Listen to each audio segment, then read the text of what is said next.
বন্ধুরা সবাই কেমন আছেন? ভালো থাকবেন, সুস্থ থাকবেন। আমার চ্যানেলে সবাইকে স্বাগত। আজকে আর একটা রেসিপি নিয়ে চলে এলাম। এটা হচ্ছে পুঁই ডাল, পুঁই আর মসুর ডাল।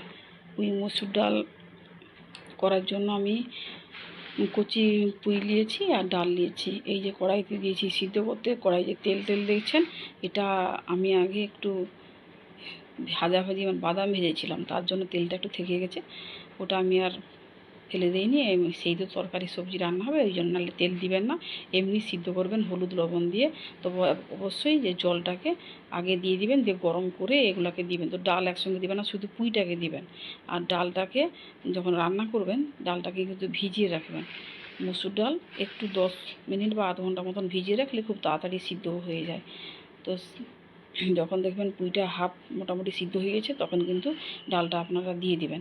দিয়ে ঢাকা দিতে হবে না, এমনি সিদ্ধ হয়ে যাবে। আমি যে জলটা দিয়েছি দেখছেন অনেকটা জল, তো ওটা কিন্তু বেশি জল না। আমি আর জল এখানে ইউজ করব না, আমি একটু পাতলাই রাখবো, বেশি গাঢ় করবো না। যদি আপনারা গাঢ় করতে চান তাহলে তো মেরে দিবেন, জলটা অনেকটা মরে যাবে।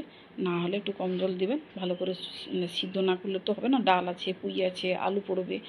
সেই জন্য এখানে আমি আলুটা ইউজ করছি, ছোট ছোট করে আলু কেটেছি, দিয়ে কেটে তেলে ভেজে নিয়েছি। সেই পর্যায়ে ভেজে তুলে নিয়ে সেই তেলে আমি জিরা গুঁড়া, জিরা আর লঙ্কা ফোড়ন দিয়ে পেঁয়াজ কুচি দিয়ে দিলাম। তারপরে পেঁয়াজটা একটু ভাজা ভাজা হতে টমেটোটা মানে দিয়েছি। এখানে কিন্তু বেশি কিছু মশলা তেমন আমি ইউজ করবো না।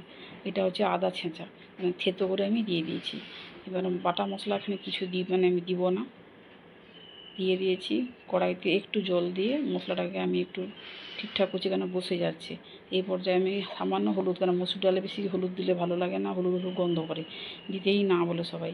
তো অল্প একটু হলুদ মানে এখানে দিলাম। লাল লঙ্কা গুঁড়ো দিয়েছি, আমি এখানে কাশ্মীরি লঙ্কা গুঁড়ো ইউজ করিনি, যদি পারেন তো দিবেন, দিলে কালারটা আরও ভালো আসবে।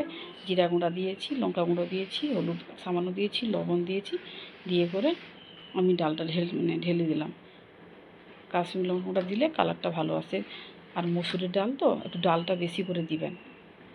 ফুটতে আমার শুরু করে দিয়েছে, প্রায় হয়ে এসছে। এবার আমি গরম মশলা আর চিনি অ্যাড করব।